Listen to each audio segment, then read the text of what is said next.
আমাৰ গাঁৱত বিয়া এখন আছে। এতিয়া আমি বিয়া খাবলৈ গৈ আছোঁ।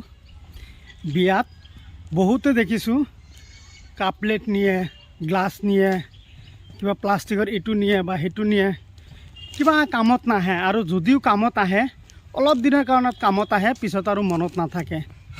মই এটা প্ৰাইজ কিনিছোঁ।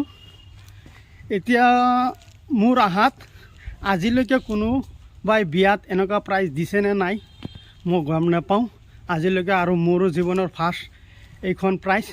এই প্ৰাইজখন কেনেকুৱা হৈছে, কি কথা আপোনালোকে অলপ জনাব। এইখন প্ৰাইজ মই দেখাই আছোঁ।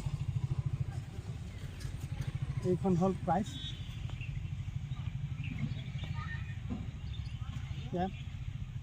এইটো আমাৰ ধৰ্মীয়ত জাইনামাজ বুলি কয়, ইয়াত নমাজ পঢ়ে। এইটো যেতিয়া এইটো দি পেলাই যেতিয়া নমাজ পঢ়িব তেতিয়া মোৰ কথা মনত পৰিব। গাঁৱতে এখন বিয়া, আমি খোজকাঢ়ি আহি গ'লোঁ বিয়াখনত।